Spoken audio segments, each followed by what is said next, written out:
Hello, students, and a very warm welcome to all of you. A very good afternoon.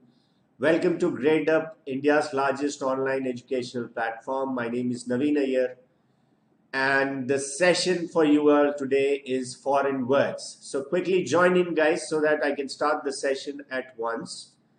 I can see a few people have been waiting for me already. Great, that's great to know. That should be the spirit, guys. Okay, I hope I'm audible and visible to you all. Okay, before I start, I would like you to share the session as much as possible and comment. Let's keep the session interactive. I want you to give me responses for the questions as well. And at the same time, if you have any doubts, let's keep those doubts for the end of the session, guys. Okay. Right, so a very good afternoon and welcome everyone once again to yet another session from Gradeup, which is based on foreign words and phrases. Now, let me give you a fair idea as to what foreign words are.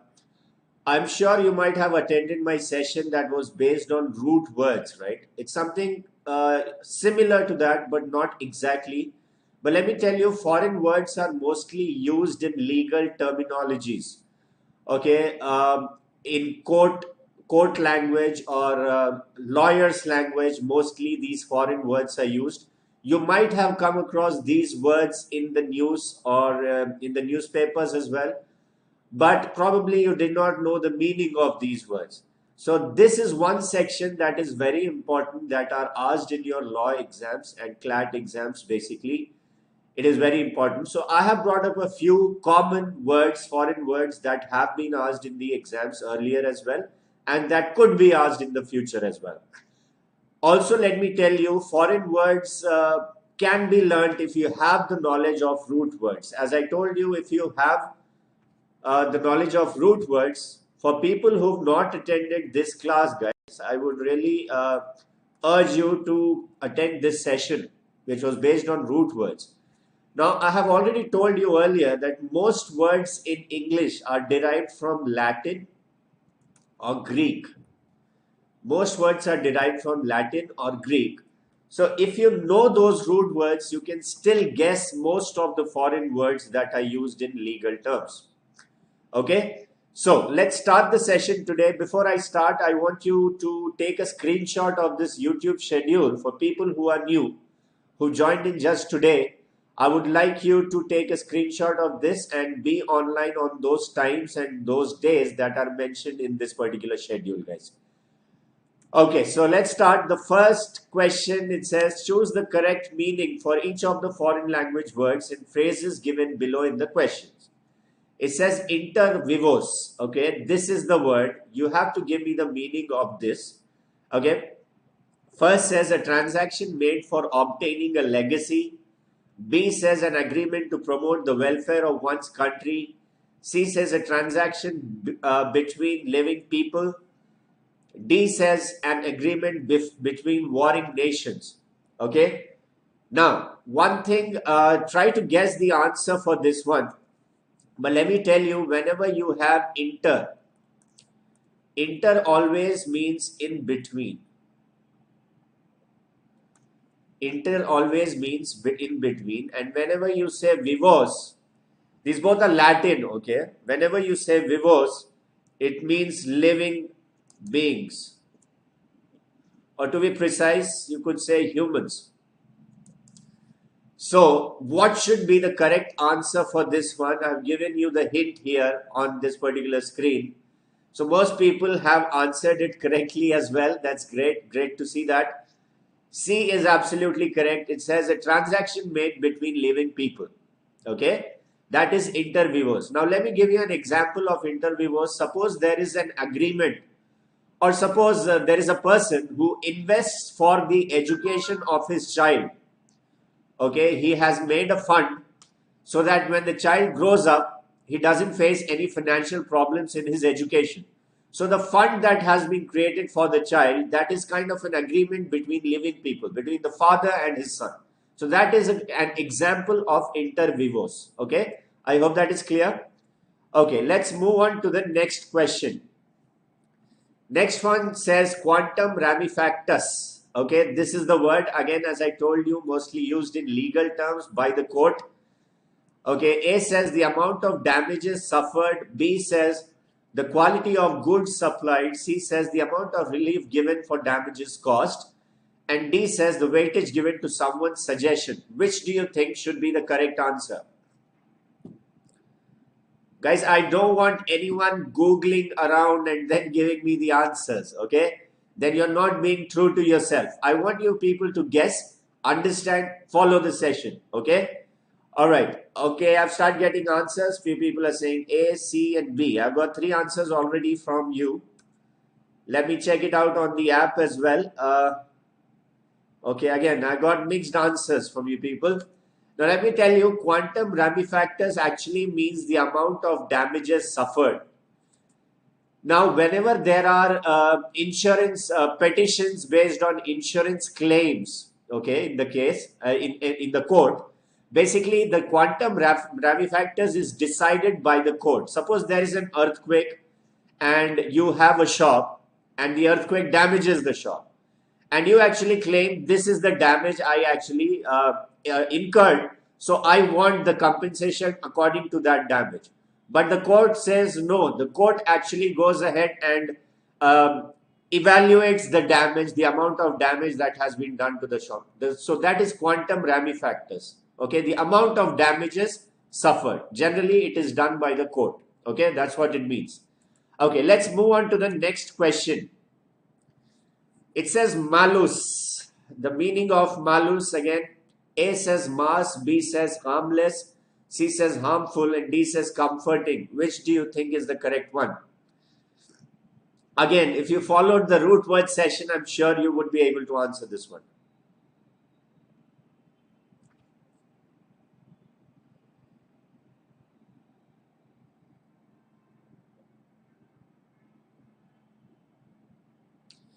Great.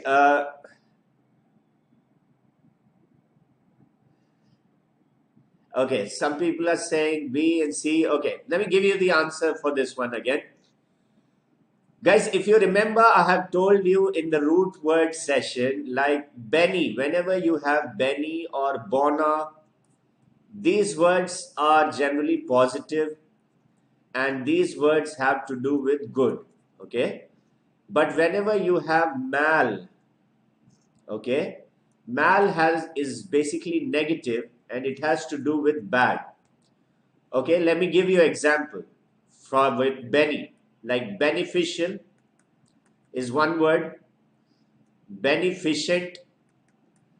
You know what beneficial is, right? Beneficial is that which is actually that which causes some profit, that is good for you, that is beneficial.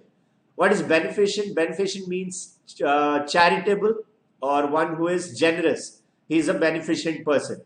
Similarly, benevolence is also a synonym for that. Benevolence means kindness. Okay, that is benevolence.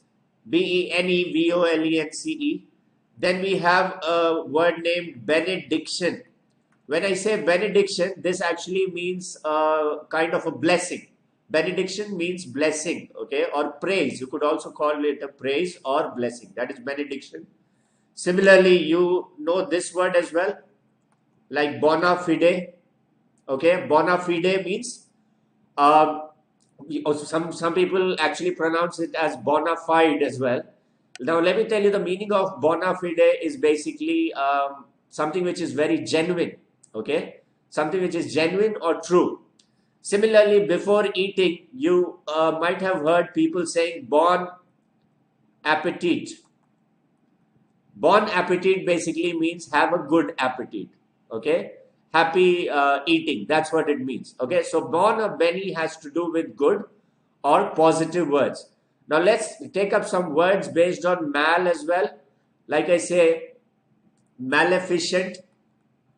One who is cruel is called maleficent. Okay, you might have watched this movie based on this is kind of an animated movie on Disney. You have it on Hotstar Disney as well, in which Angelina Jolie plays the role of Maleficent. So Maleficent basically means cruel. Okay, so this is the opposite of beneficent. Like beneficent is kind, Maleficent is cruel. Okay, similarly, if I say malediction, when I say malediction, basically this means curse. Like benediction was what? Benediction was a blessing. So malediction basically means a curse.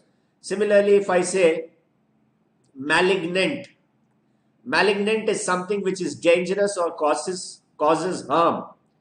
Similarly, when you say malice, malice means hatred.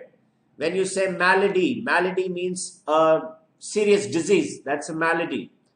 Okay, similarly, if I say, there are a lot of words, guys. Malicious.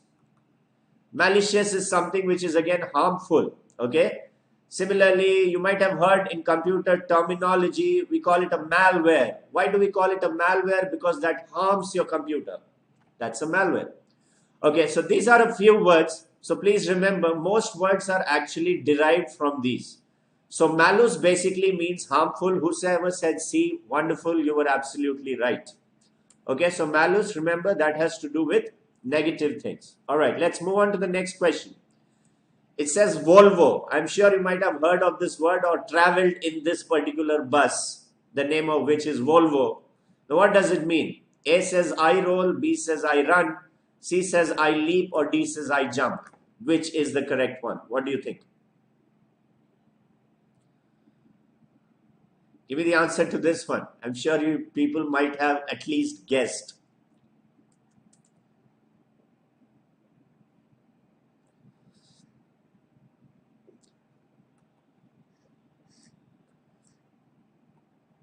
Okay, most of you have given me the answers on the app as well. What about the YouTube candidates? Students who are taking the session on YouTube, give me the answers. Okay, A, B, C. Again, I've got random answers, mixed answers. Not a problem. Let me give you the meaning of Volvo. Volvo basically means I roll. Okay, Volvo actually means I roll. This is basically French, which has been derived from volvere. Volvere basically means I roll. I roll means I travel. I don't know, you might have, again, if you are used to watching Hollywood movies, they actually buy a new car and they say, that's how we roll. That's how we roll means they are basically trying to show off their new car. Okay, so I roll means I travel. I travel in my own little car or in my own beautiful car. That is I roll. So basically, Volvo means I roll.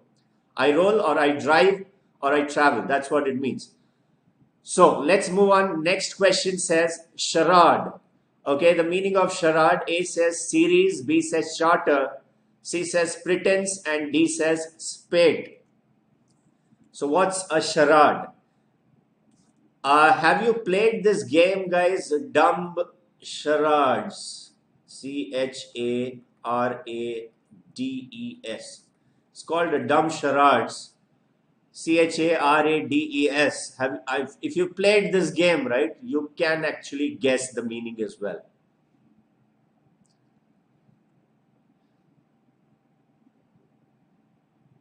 Dumb charades is basically played like you got two teams.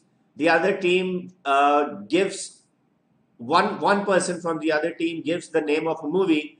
You have to actually pretend and tell the name of the movie with your actions. You cannot speak, but you have to actually make your team guess the name of the movie with your actions itself. That's called dumb charades. So dumb charades basically means pretense.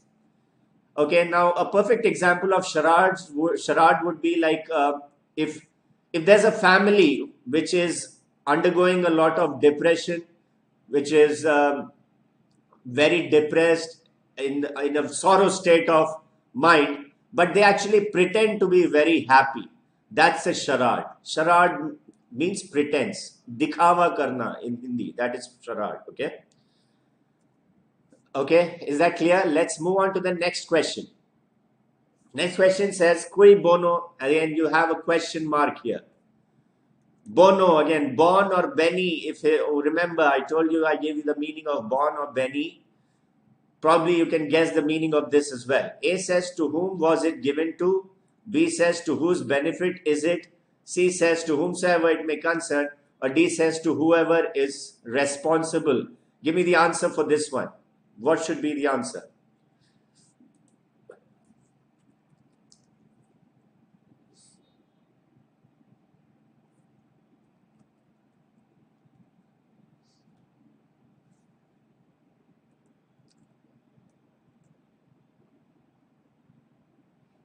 Okay.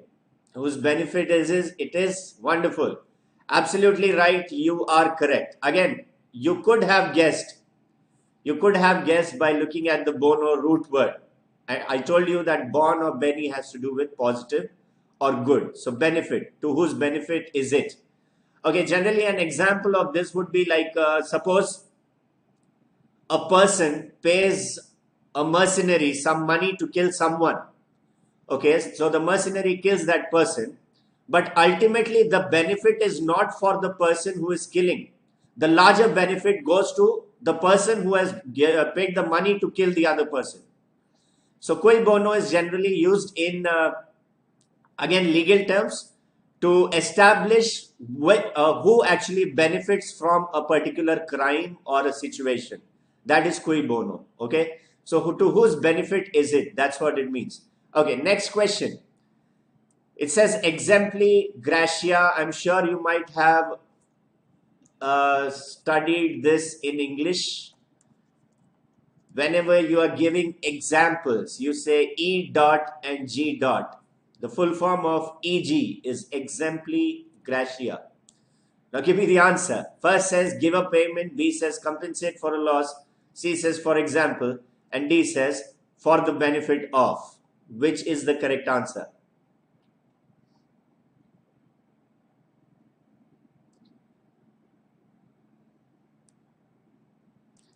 I've already given you the answers, guys. Ab to galat mat karo. I've already given you the answers already. Okay.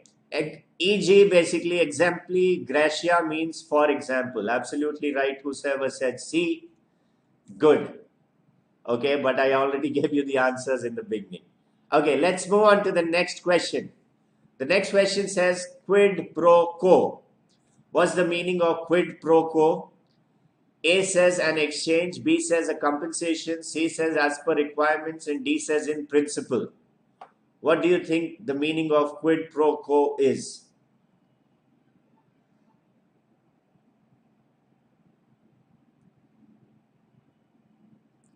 Okay, you thought EG means example given. Study 5. Now you must be clear. It's exempli gratia. Okay, remember. Most words, as I said, guys, Latin and Greek is the language from which most words are derived in English as well. So if you have good knowledge of those root words, I'm sure you will be able to guess these as well. Now, quid pro quo basically means an exchange, guys. Quid pro quo is an exchange. Now, let me give you an example of quid pro quo. Suppose a person is accused, the person has been accused of a crime, and he is actually proven guilty as well. I would not say accused, but a person is proved guilty of a crime. Okay. Now, what the court says is you can turn as a witness, and your sentence, your sentence will be reduced. Suppose he was getting a sentence of 10 years, it will be reduced to around 8 years, but you have to be a witness of that crime, a witness for some other person. So that's a kind of an exchange which the court is giving, that if he becomes a witness, the court will actually decrease his sentence. So that is an exchange. That is a quid pro quo. That is a perfect example of quid pro quo. Again, you might have heard about these in news channels as well, mostly. Okay. Next time, guys, if you come across these foreign words, ensure that you just Google it and find out the meanings of these words. Let me tell you, if you have the curiosity, you will learn. Okay, as I told you in one of the sessions, I guess it was this batch itself, wherein I asked you that who among you actually Google whenever you come across new things, or whenever you have a question in your mind, you people go ahead, research about it on Google, on the internet, and find out the answer. If you have that habit, it is really very good, because that actually is the curiosity within you to learn. And that's when you will improve your knowledge as well to a great extent. Okay, so if you have the habit of researching about things, finding out the meanings, okay, getting to the knowledge of things, it is really good. That will increase your knowledge. Okay, let's move on to the next question, guys. Ninth one says ad hominem. Ad hominem, what should be the answer? A says attack a person rather than an argument. B says attack an argument rather than a person. Attack both a person and his argument. D says attack neither a person nor his argument. Okay, so what exactly does it mean? Give me the answer for this one, guys, quickly.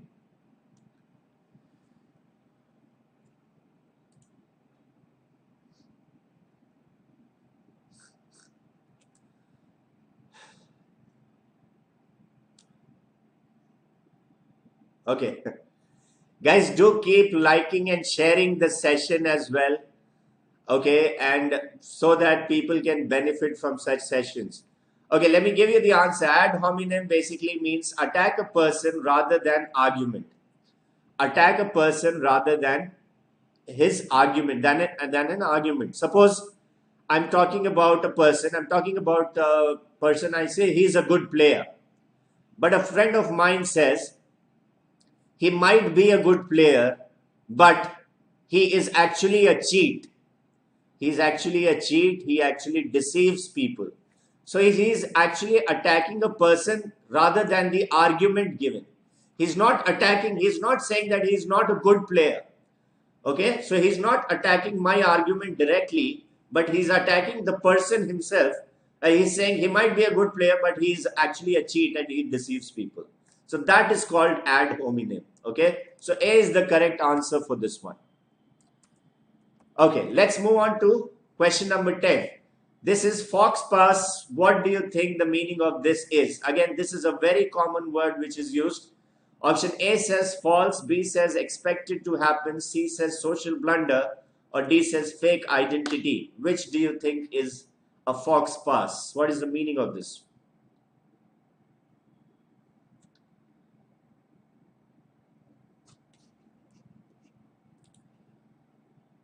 Give me the answers quickly so that I can discuss.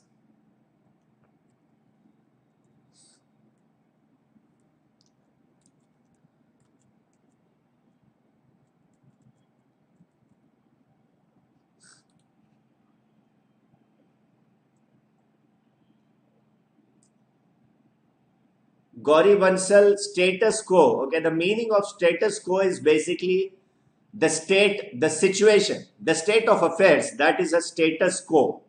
Okay, if you did not know the meaning, I'm clarifying that to you.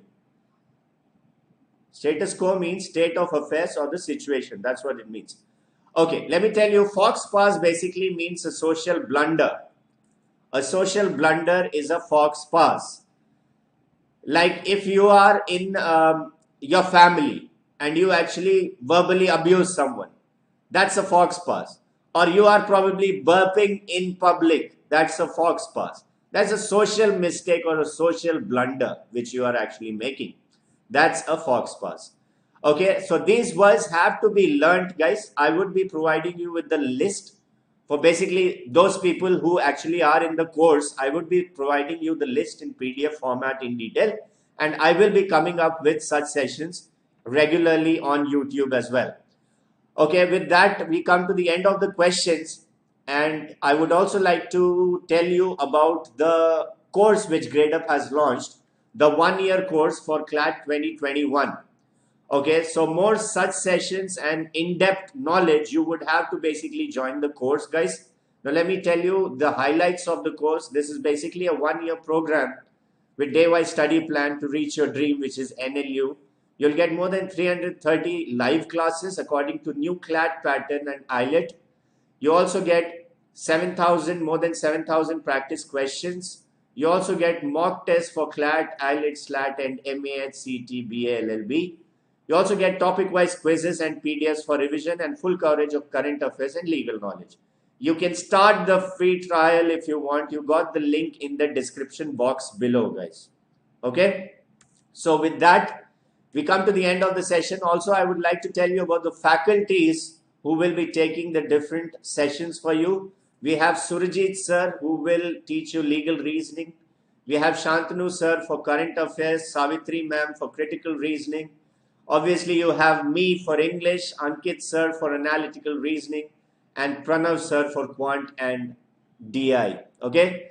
So please follow the sessions. Please follow the sessions on YouTube. Install the Gradeup app as well and follow me there. Okay, you will be getting sessions there as well, free sessions. Also, you will be getting questions on the Gradeup app for practice. Okay, please like, share, and subscribe to the channel for people who are new today. Also, click on the bell icon for notifications about such classes. Also, let me tell you that there's a Gradeup green card in which you get unlimited access to all mock tests, the span of which is for 3 months, and you get it for $6.99, and you get all these mock tests included in that particular green card, okay, which is really good for practice sessions. Okay, guys, so with that, we come to the end of the session today. I hope you liked this session. You got to learn a lot. Please remember the things that I actually taught you, and I will be coming up with such foreign words in the future as well. Keep following the sessions. I'm sure you people will learn a lot. So thank you for watching this session, guys. I hope you loved and enjoyed it. Please like the session, share the session, and comment if you have any doubts, queries. Okay. So I will sign off now. I will see you in the next session. Until then, goodbye, stay safe, and take care, everyone. Bye-bye.